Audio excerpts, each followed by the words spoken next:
Assalamualaikum warahmatullahi wabarakatuh. Perkenalkan, nama saya Prasetyo Triharyadi dengan NIM 1255011121 dari program studi Teknik Informatika. Pada kesempatan ini, saya akan mempresentasikan hasil tugas saya, yaitu tentang pembuatan UML kelas diagram berdasarkan kode Python yang telah diberikan.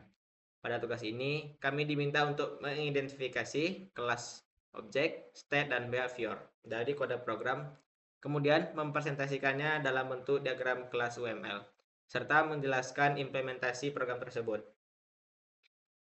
Kode Python yang diberikan merupakan sebuah sistem sederhana yang menggambarkan manajemen rumah sakit, khususnya terkait interaksi antara dokter, pasien, janji temu, dan tindakan medis.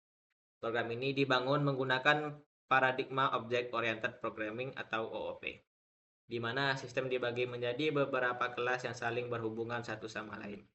Berdasarkan hasil analisis saya terhadap kode yang diberikan, terdapat 4 kelas utama dalam sistem ini, yaitu dokter, pasien, appointment, dan treatment.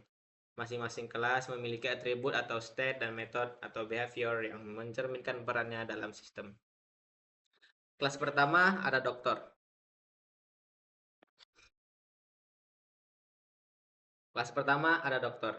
Kelas ini digunakan untuk mempresentasikan seorang dokter di rumah sakit. Pada kelas ini terdapat beberapa state atau atribut, yaitu name, dokter ID, dan specialty.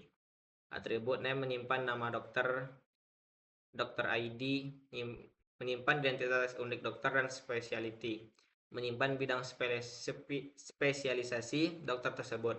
Selain itu, kelas ini memiliki behavior berupa metode STR yang berfungsi untuk menampilkan informasi dokter dalam bentuk string yang lebih mudah dibaca. Objek dari kelas ini dapat berupa misalnya dokter Andi dengan spesialis jantung atau dokter Siti dengan spesialis anak. Kelas kedua ada pasien. Kelas ini mempresentasikan pasien dalam sistem state yang dimiliki oleh kelas pasien adalah state yang dimiliki oleh kelas pasien adalah name, pasien ID, dan appointment. Atribut appointment berupa list yang digunakan untuk menyimpan daftar janji temu yang dimiliki oleh pasien tersebut. Behavior pada kelas ini adalah metode make appointment yang digunakan untuk memuat janji dengan dokter pada tanggal tertentu. Ketika metode ini dijalankan, akan dibuat objek appointment baru yang menghubungkan pasien dan dokter. Lalu objek tersebut disimpan ke dalam daftar appointments milik pasien. Yang ketiga adalah appointment. Kelas ini sangat penting karena berfungsi sebagai penghubung antara pasien dan dokter. Appointment merepresentasikan satu janji temu tertentu antara seorang pasien dan seorang dokter pada tanggal tertentu. State yang terdapat pada kelas ini adalah pasien, dokter, appointment date, dan treatment. Atribut treatment juga berupa list yang digunakan untuk menyimpan tindakan medis atau perawatan yang dilakukan pada saat janji temu tersebut.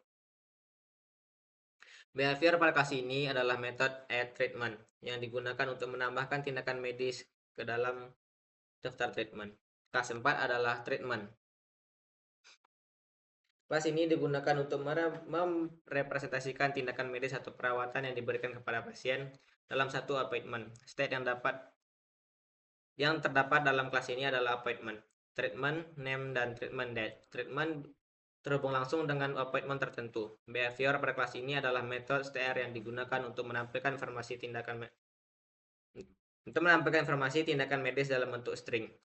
Jika lihat dari struktur program, hubungan antara kelas menunjukkan relasi yang jelas. Memiliki banyak appointment sehingga hubungan antara pasien dan appointment adalah one to many. Begitu juga dengan dokter dan appointment. Satu dokter dapat menangani banyak appointment, sedangkan antara appointment dan treatment juga memiliki hubungan one to many. Karena satu appointment dapat memiliki beberapa treatment. Dalam UML kelas diagram yang saya buat, keempat kelas tersebut digambarkan dalam bentuk kotak yang berisi 3 bagian, yaitu nama kelas, atribut, dan metode. Relasi antar kelas digambarkan menggunakan garis asosiasi, hubungan antara pasien dan appointment, serta antara dokter dan appointment. Merupakan asosiasi karena saling terhubung secara langsung, sementara hubungan antara appointment dan treatment dapat dikategorikan sebagai aggregation, karena treatment merupakan bagian dari appointment. Namun, secara konsep masih bisa berdiri sebagai objek tersendiri. Melalui tugas ini, saya memahami bahwa cara menerjemahkan kode program berbasis OOP ke dalam bentuk UML kelas diagram saya juga belajar bagaimana mengidentifikasi state sebagai atribut dalam kelas dan behavior sebagai metode dalam kelas.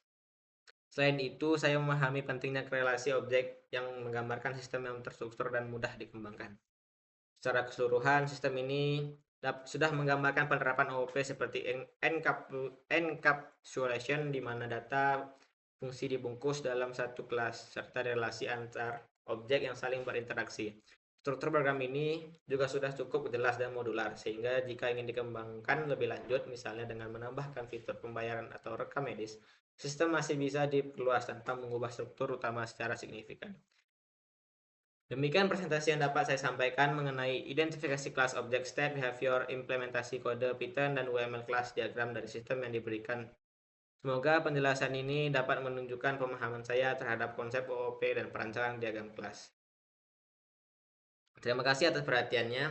Mohon maaf apabila ada salah kata. Saya akhiri dengan wassalamualaikum warahmatullahi wabarakatuh.